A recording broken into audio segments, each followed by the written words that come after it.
Hello student, I am Shibam Dubey. Today we are taking another video of function of class 12th. तो काफ़ी video continuously मैं upload करता जा रहा हूँ, उसी में ये नेक्स्ट वीडियो है.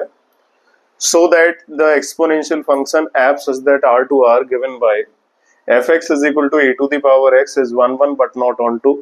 What happens if the codomain is replaced by the r not plus, means set of all positive number except zero. तो ये एक्सपोनेंशियल फंक्शन है e to the power x. हमें चेक करना है ये 1 1 होगा लेकिन ऑन टू नहीं होगा.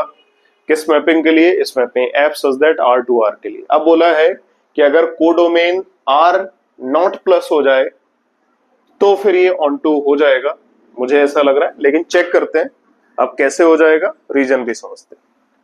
पहले तो मैं चेक करूंगा कि ये 1 1 होगा, किस टाइप से होगा, क्या मेथड होंगे. देखो 1 1 फंक्शन के लिए ये सॉल्यूशन है. 1 1 फंक्शन के लिए fx is equal to f y होना चाहिए. तो fx का मतलब e to the power x, f y का मतलब e to the power y. तो यहां से हमें क्या मिल जाएगा? x is equal to y मिल जाएगा, मतलब ये 1 1 फंक्शन होगा. अब मैं ऑन टू को चेक करता हूं. ऑन टू फंक्शन के लिए रेंज कोडोमेन के इक्वल होना चाहिए. तो range of the function, exponential function का रेंज याद रखना होगा. एक्सपोनेंशियल फंक्शन कभी भी नेगेटिव वैल्यू नहीं देता है. एक्सपोनेंशियल की वैल्यू कोई भी आएगी वो हमेशा पॉजिटिव आएगी, चाहे उसमें कोई भी रियल नंबर की वैल्यू पुट करो, चाहे नेगेटिव, चाहे जीरो, चाहे पॉजिटिव. तो एक्सपोनेंशियल हमेशा अपनी पॉजिटिव वैल्यू देगा और एक्सपोनेंशियल फंक्शन में जीरो नहीं आता है कभी. तो एक्सपोनेंशियल फंक्शन की वैल्यू क्या आएगी? All real positive value accept zero. तो ये रेंज आ रही है. अब जो मैपिंग दी है उसमें कोडोमेन क्या है? r. तो रेंज तो कोडोमेन के इक्वल नहीं. अगर रेंज कोडोमेन के इक्वल नहीं है, ये ऑन टू फंक्शन नहीं होगा. इस मैपिंग के लिए ऑन टू फंक्शन नहीं होगा, नॉट ऑन टू. अब इसमें एक कंडीशन दी है, if codomain is replaced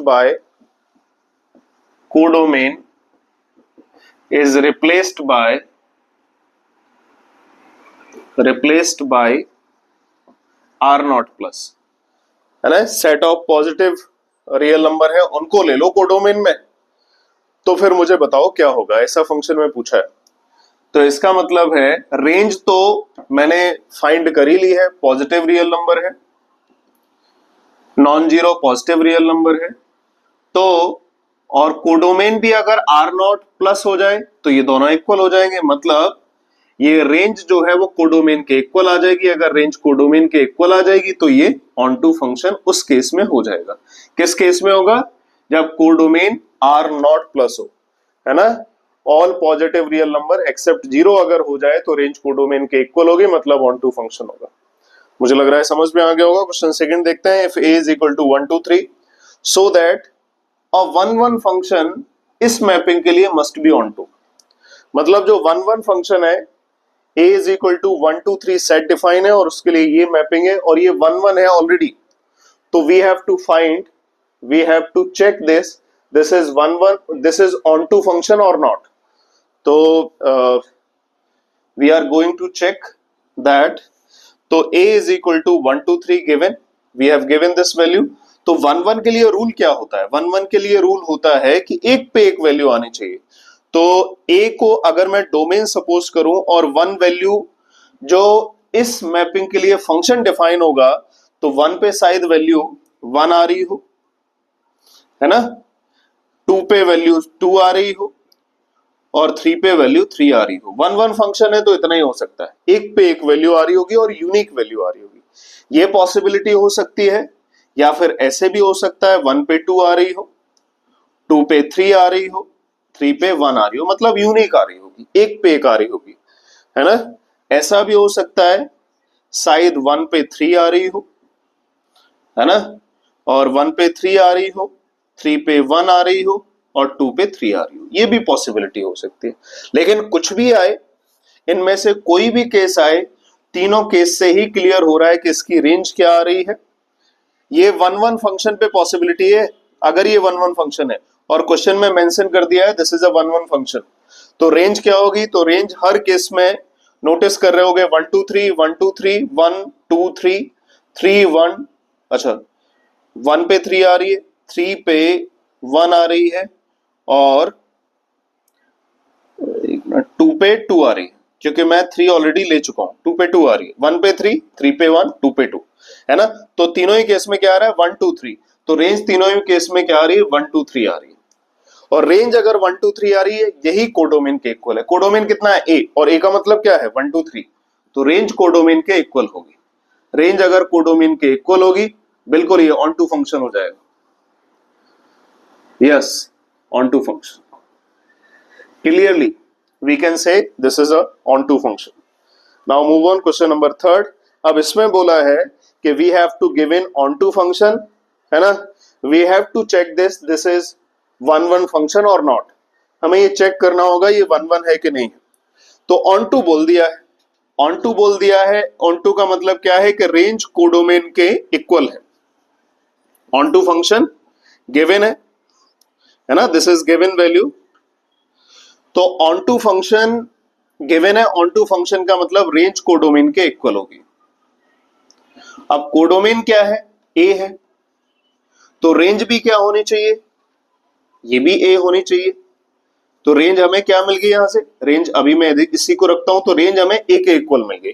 clear, range अगर ए मिल गई है और ए कोडोमेन भी ए है, कोडोमेन भी ए है, डोमेन भी ए है, तो डोमेन ए है, डोमेन भी मैं लिख लेता हूं, है ना, डोमेन भी मैं लिख लेता हूं ए।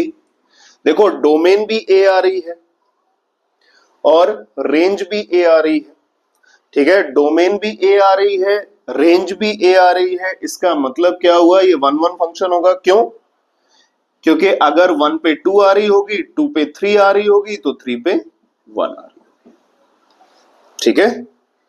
अब देखो वन ऑन टू फंक्शन का मैंने यूटिलाइज कर लिया। ऑन टू फंक्शन का क्या यूज होता है कि रेंज पे कोडोमेन बराबर होने चाहिए और कोडोमेन के करस्पॉन्डिंग एक भी वैल्यू छूटे ना।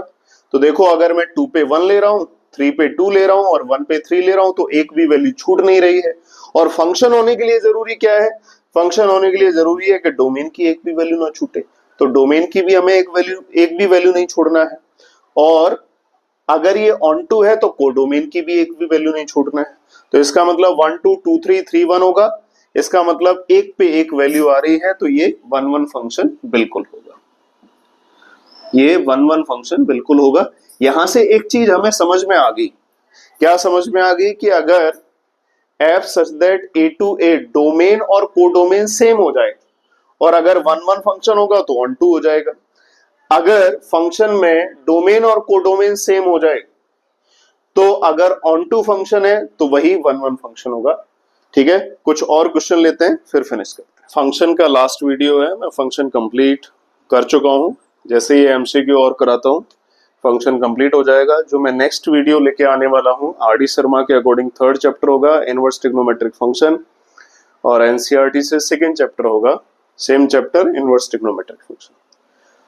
तो we are hopeful you are ready for the next chapter. I think you are taking interest of every single video. If you watch the video continuously and interestly, then I will uploading the video with interest continuously. I am hopeful that you will watch every single video with interest, with enjoyment, with knowledgeable. Move on. F such that R to R be defined as fx is equal to 3x. Choose the correct answer. बोला है कि 1 1 होगा, many 1 होगा, 1 1 but not on to, f is neither 1 1 or on to. ये तो linear function है, every linear function is 1 1 function, ठीक है। लीनियर 1 1 होता है मैपिंग के लिए, तो ये 1 1 होगा। अगर किसी को चाहिए तो मैं इसका प्रूफ भी दिखा देता हूँ। 3x is equal to 3 by then x is equal to pi, ये 1 1 होगा।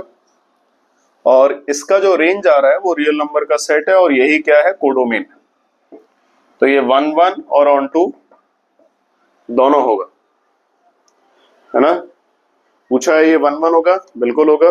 एफ इज मैनी वन तो नहीं होगा क्योंकि 1 1 हो गया, F is 1 1 but not on 2, ये भी इनकरेक्ट होगा, नाइदर वन। ठीक है, फर्स्ट करेक्ट है। फिफ्थ पे आते हैं, which of the following function from Z to Z are bijections, कौन से बाइजेक्शन में होगा? फोर्थ वाला बाइजेक्शन में नहीं होगा, डिस्कार्ड कर सकते हैं हम, क्योंकि स्क्वायर फंक्शन है, पॉजिटिव वैल्यू देगा, पॉजिटिव में 1 ऐड करेंगे तो पॉजिटिव ही आएगा, और पॉजिटिव वैल्यू आएगी और जेड इंटीजर नंबर पॉजिटिव और नेगेटिव रखता है तो रेंज कोडोमेन के इक्वल नहीं होगा, तो फोर्थ तो नहीं होगा, है ना। फॉलोइंग फंक्शंस, कौन से फंक्शन ऐसे हो सकते हैं? फर्स्ट हो सकता है बाइजेक्शन दे सकता है, सेकेंड भी बाइजेक्शन देगा, लीनियर है, सेम डोमेन और कोडोमेन सेम है, थर्ड वाला भी देगा।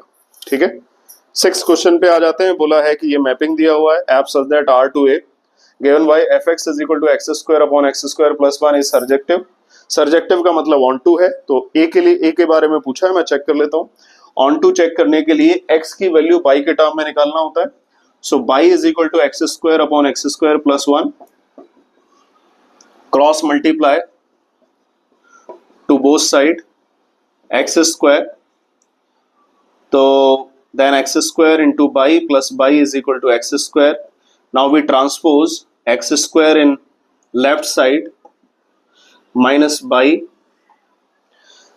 then x square by minus 1 is equal to minus by, then x square is equal to by upon 1 minus by. Then we get x is equal to root of by upon 1 minus by, है ना। This is the expression of by a, this is the expression of x in terms of by. by ये मैंने cross multiply कर दिया, है ना। we takes the common x square, है ना, then x square, so we take the root, then x is equal to root of 1 minus। अब इसमें क्या है प्रॉब्लम कि रूट के अंदर की value greater than equal to 0 होना चाहिए, और साथ में बाई माइनस 1 जो डिनोमिनेटर में आ रहा है वो 0 के इक्वल नहीं होना चाहिए, मतलब बाई की वैल्यू 1 तो हो ही ना। अब बाई की वैल्यू 1 किस में आ रही है? इसमें आ रही है और इसमें आ रही है, तो ये तो पहले ही छोड़ दो, ये तो ऑप्शन होने वाले नहीं है। अब फर्स्ट या फोर्थ में से कोई होगा, और फर्स्ट के चांस बहुत कम लग रहे हैं। चलो, बाई को बाई माइनस 0 भी लिख सकता हूं मैं, 0 आ गया। अच्छा, एक काम और कर लेते हैं, क्योंकि जो करेक्ट वे है लिखने का वो इस तरह से, वेरिएबल आगे होना चाहिए लेस देन इक्वल टू 0, तो इसको मैं नंबर लाइन पर रिप्रेजेंट करूंगा, 0 से 1 आएगा, इस तरह से आएगा। तो इसका जो रेंज आएगा वो रेंज आएगा 0 टू 1, 1 को इंक्लूड नहीं करेंगे, तो 0 टू 1 किस में आ रहा है? फोर्थ में आ रहा है, तो फोर्थ करेक्ट हो गया। और इस तरह से ये function, relation, everything we have completed. Now we will move on the next chapter, inverse trigonometric function.